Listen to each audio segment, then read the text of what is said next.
Let me tell you about two people. Person A, it starts the moment they see read with no reply. Why aren't they answering? Are they busy? Or did they lose interest? 10 minutes pass. 30 minutes. Finally, A sends one word, hey. When the other person pulls back even slightly, A moves closer. More messages, more effort, more adjusting. But the closer A gets, the further the other person pulls away. After every breakup, A says the same thing, I guess I was too clingy. Person B is the opposite. The moment someone says I like you, something feels off. Suffocating, almost. Yesterday there was excitement. Today, that same person feels like too much. B starts replying less. Canceling plans. And at some point, just goes cold. When the other person asks, what's going on lately? B has no answer. Because B doesn't know either. After every breakup, B says the same thing, I'm just not cut out for relationships. Different people every time, but always the same ending. 4A. 4B. Does one of them sound like you? Or both? Have you ever told yourself this? I just have bad taste. I just have bad luck. No. It's not bad taste. It's not bad luck. You were just trained. Think about it. I met different people every time. But the ending was always the same. Did it just happen to pick the wrong person every single time? No. Your brain learned to recognize a certain type of person as familiar. And familiar feels safe. Even when that person makes your life harder. Psychology calls this your attachment style. And this style, you didn't choose it. It's shaped before you're even 2 years old. 2 years old. Before you could even speak. But once you know it, you can change it. So how does an attachment style form? In the 1970s, a psychologist named Mary Ainsworth designed an experiment. She called it the strange situation. The setup was simple. A mother and her baby are placed in an unfamiliar room. The mother leaves for a few minutes. Then she comes back. And Ainsworth watched, what does the baby do? Quick question before the results. What would you expect a baby to do when their mother walks back in? Think about it for a second. The responses fell into 3 categories. Baby 1. Cries when mom leaves, but calms down quickly when she returns. Reaches for her, settles in. This is the secure type. Baby 2. Even when mom comes back, the baby can't settle. Reaches for her and pushes her away at the same time. Crying, but rejecting comfort. This is the anxious type. Baby 3. Mom leaves, mom returns, barely any reaction. Like the baby stopped expecting anything in the first place. This is the avoidant type. Here's what matters. This isn't about the baby's personality.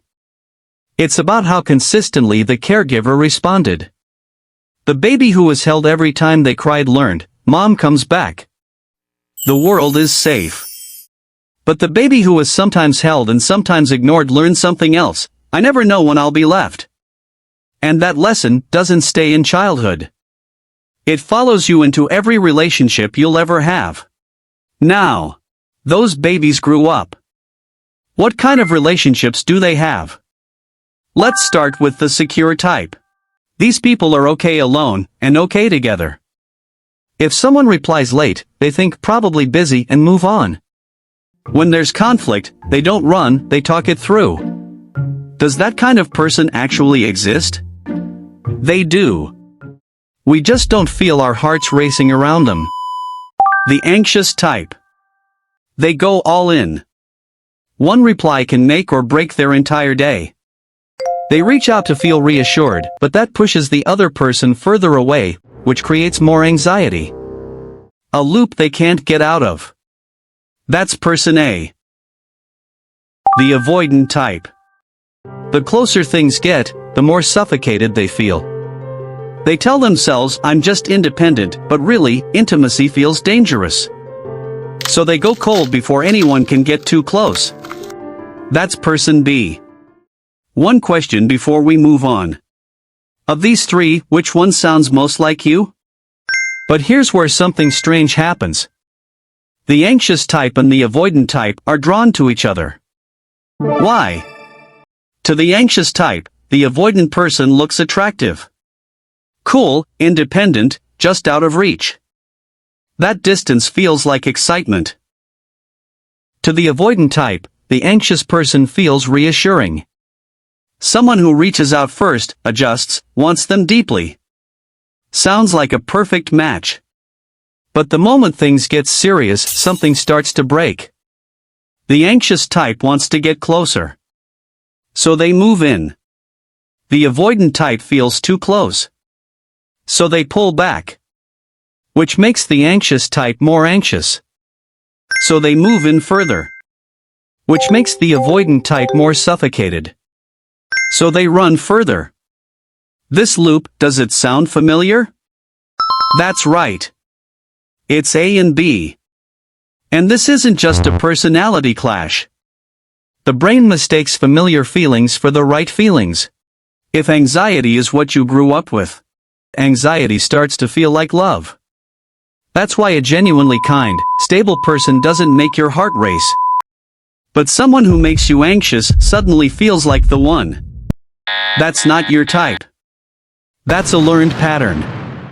Today we met two people.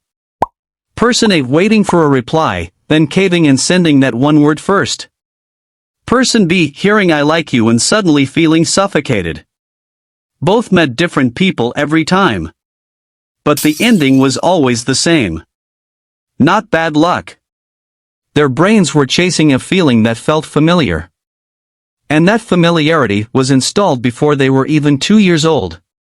They didn't choose it. But now, you know. While watching this video, did someone come to mind? Or did you recognize yourself? That's your starting point. The moment you see the pattern, relationships stop being something that happens to you, and start being something you choose. But here's the thing. Knowing your type doesn't change everything overnight. Because the moment you're actually standing in front of someone you like, you forget all of it. You know they run cold. You know they're not good for you. But the second your eyes meet, your heart moves first. The flaws disappear. Everything they say sounds right. Even the red flags start looking like charm. This isn't weak willpower. Your brain actually switches off the judgment function. Why do we turn foolish when we fall for someone? And how are we supposed to make clear decisions when we're already under the spell? Next episode, Neuroscience has the answer. This is Love Game Lab.